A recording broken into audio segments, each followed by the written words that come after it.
Hello, friends and neighbors. Welcome to the Sunny Side of Life Bible in a Year experience. Join me each day as I read the Bible from start to finish. I'm reading from the Life Application Study Bible, New Living Translation, published by Tyndale House Publishers. I pray this daily reading will bless you as much as it does me. So let's get started. February 14th, Numbers, chapters 19 through 21. The Lord said to Moses and Aaron, "Here is another legal requirement commanded by the Lord. Tell the people of Israel to bring you a red heifer, a perfect animal that has no defects and has never been yoked to a plow. Give it to Eleazar the priest, and it will be taken outside the camp and slaughtered in his presence. Eleazar will take some of its blood on his finger and sprinkle it 7 times toward the front of the tabernacle. As Eleazar watches, the heifer must be burned, its hide, meat, blood, and dung. Eleazar the priest must then take a stick of cedar, a hyssop branch, and some scarlet yarn and throw them into the fire where the heifer is burning. Then the priest must wash his clothes and bathe himself in water. Afterward he may return to the camp, though he will remain ceremonially unclean until evening.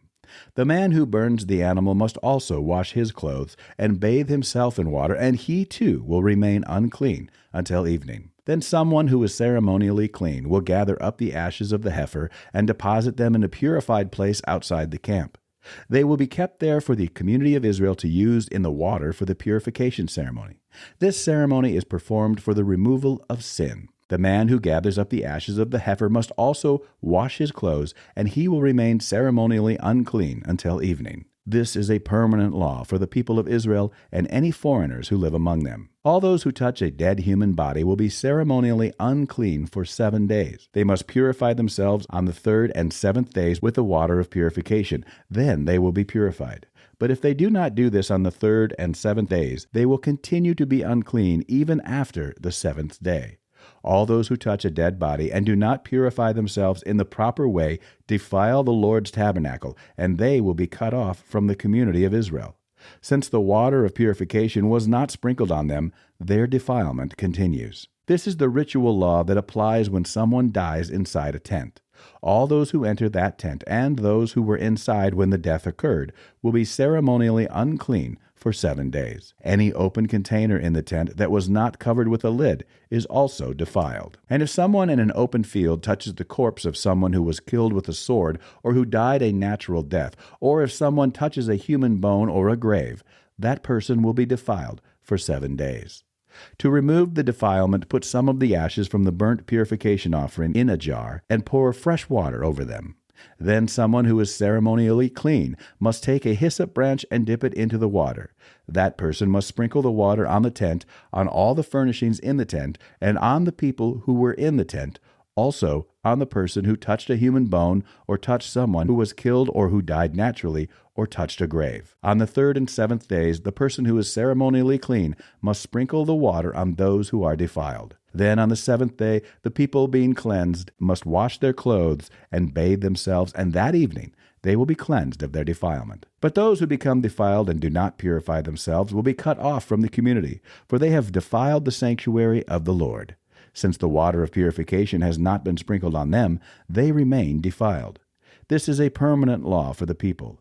Those who sprinkle the water of purification must afterward wash their clothes, and anyone who then touches the water used for purification will remain defiled until evening. Anything and anyone that a defiled person touches will be ceremonially unclean until evening. In the 1st month of the year, the whole community of Israel arrived in the wilderness of Zin and camped at Kadesh. While they were there, Miriam died and was buried. There was no water for the people to drink at that place, so they rebelled against Moses and Aaron. The people blamed Moses and said, "If only we had died in the Lord's presence with our brothers. Why have you brought the congregation of the Lord's people into this wilderness to die, along with all our livestock? Why did you make us leave Egypt and bring us here to this terrible place? This land has no grain, no figs, no grapes, no pomegranates, and no water to drink." Moses and Aaron turned away from the people and went to the entrance of the tabernacle, where they fell face down on the ground. Then the glorious presence of the Lord appeared to them, and the Lord said to Moses, "You and Aaron must take the staff and assemble the entire community. As the people watch, speak to the rock over there, and it will pour out its water. You will provide enough water from the rock to satisfy the whole community and their livestock." So Moses did as he was told. He took the staff from the place where it was kept before the Lord. Then he and Aaron summoned the people to come and gather at the rock. "Listen, you rebels," he shouted. "Must we bring you water from this rock?" Then Moses raised his hand and struck the rock twice with the staff, and water gushed out, so the entire community and their livestock drank their fill. But the Lord said to Moses and Aaron, "Because you did not trust me enough to demonstrate my holiness to the people of Israel, you will not lead them into the land I am giving them." This place was known as the waters of Meribah, which means arguing, because there the people of Israel argued with the Lord, and there he demonstrated his holiness among them. While Moses was at Kadesh, he sent ambassadors to the king of Edom with this message: "This is what your relatives, the people of Israel, say. You know all the hardships we have been through. Our ancestors went down to Egypt, and we lived there a long time, and we and our ancestors were brutally mistreated by the Egyptians. But when we cried out to the Lord, he heard us and sent an angel who brought us out of Egypt. Now we are camped at Kadesh, a town on the border of your land. Please let us travel through your land. We will be careful not to go through your fields and vineyards. We won't even drink water from your wells. We will stay on the king's road and never leave it until we have passed through your territory." But the king of Edom said, "Stay out of my land, or I will meet you with an army." The Israelites answered, "We will stay on the main road. If our livestock drink your water, we will pay for it. Just let us pass through your country. That's all we ask." But the king of Edom replied, "Stay out. You may not pass through our land." With that he mobilized his army and marched out against them with an imposing force. Because Edom refused to allow Israel to pass through their country, Israel was forced to turn around. The whole community of Israel left Kadesh and arrived at Mount Hor. There, on the border of the land of Edom, the Lord said to Moses and Aaron, "The time has come for Aaron to join his ancestors in death. He will not enter the land I am giving the people of Israel, because the two of you rebelled against my instructions concerning the water at Meribah. Now take Aaron and his son Eleazar up Mount Hor. There you will remove Aaron's priestly garments and put them on Eleazar, his son. Aaron will die there and join his ancestors." So Moses did as the Lord commanded. The three of them went up Mount Hor together as the whole community watched. At the summit, Moses removed the priestly garments from Aaron and put them on Eleazar, Aaron's son. Then Aaron died there on the top of the mountain, and Moses and Eleazar went back down. When the people realized that Aaron had died, all Israel mourned for him 30 days. The Canaanite king of Arad, who lived in the Negev, heard that the Israelites were approaching on the road through Atharim. So he attacked the Israelites and took some of them as prisoners. Then the people of Israel made this vow to the Lord: "If you will hand these people over to us, we will completely destroy all their towns." The Lord heard the Israelites' request and gave them victory over the Canaanites. The Israelites completely destroyed them and their towns, and the place has been called Hormah ever since. Then the people of Israel set out from Mount Hor, taking the road to the Red Sea to go around the land of Edom.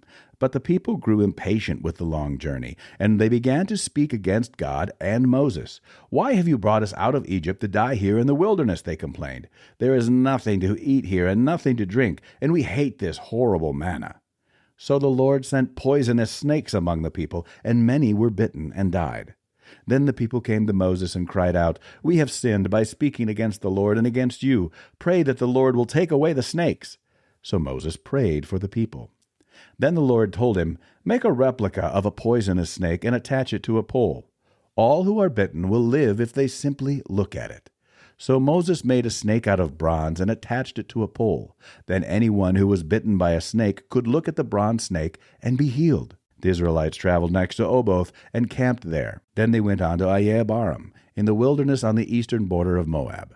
From there they traveled to the valley of Zered Brook and set up camp. Then they moved out and camped on the far side of the Arnon River, in the wilderness adjacent to the territory of the Amorites. The Arnon is the boundary line between the Moabites and the Amorites. For this reason, the book of the Wars of the Lord speaks of the town of Waheb in the area of Suphah, and the ravines of the Arnon River, and the ravines that extend as far as the settlement of Ar on the border of Moab. From there the Israelites traveled to Beer, which is the well where the Lord said to Moses, "Assemble the people, and I will give them water." There the Israelites sang this song: Spring up, O well, yes, sing its praises. Sing of this well, which princes dug, which great leaders hollowed out with their scepters and staffs. Then the Israelites left the wilderness and proceeded on through Mattanah, Nahaliel, and Bamoth. After that they went to the valley in Moab, where Pisgah Peak overlooks the wasteland. The Israelites sent ambassadors to King Sihon of the Amorites with this message: Let us travel through your land. We will be careful not to go through your fields and vineyards. We won't even drink water from your wells. We will stay on the king's road until we have passed through your territory.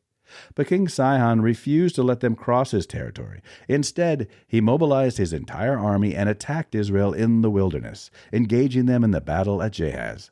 But the Israelites slaughtered them with their swords and occupied their land from the Arnon River to the Jabbok River. They went only as far as the Ammonite border because the boundary of the Ammonites was fortified. So Israel captured all the towns of the Amorites and settled in them, including the city of Heshbon and its surrounding villages. Heshbon had been the capital of King Sihon of the Amorites. He had defeated a former Moabite king and seized all his land as far as the Arnon River. Therefore, the ancient poets wrote this about him: Come to Heshbon and let it be rebuilt. Let the city of Sihon be restored. A fire flamed forth from Heshbon, a blaze from the city of Sihon. It burned the city of Ar in Moab. It destroyed the rulers of the Arnon heights. What sorrow awaits you, O people of Moab? You are finished, O worshippers of Chemosh. Chemosh has left his sons as refugees, his daughters as captives of Sihon, the Amorite king. We have utterly destroyed them from Heshbon to Dibon. We have completely wiped them out as far away as Nophah and Medeba. So the people of Israel occupied the territory of the Amorites. After Moses sent men to explore the Jazer area, they captured all the towns in the region and drove out the Amorites who lived there. Then they turned and marched up the road to Bashan, but King Og of Bashan and all his people attacked them at Edrei. The Lord said to Moses, Do not be afraid of him, for I have handed him over to you, along with all his people and his land. Do the same to him as you did to King Sihon of the Amorites, who ruled in Heshbon. And Israel killed King Og, his sons, and all his subjects. Not a single survivor remained. Then Israel occupied their land. That's it for today, friends. Feel free to read ahead on your own. Before I go, let's share the Lord's Prayer together. Our Father who art in heaven, hallowed be thy name. Thy kingdom come, thy will be done, on earth as it is in heaven. Give us this day our daily bread, and forgive us our trespasses, as we forgive those who trespass against us. Lead us not into temptation, but deliver us from evil. For thine is the kingdom, and the power, and the glory forever.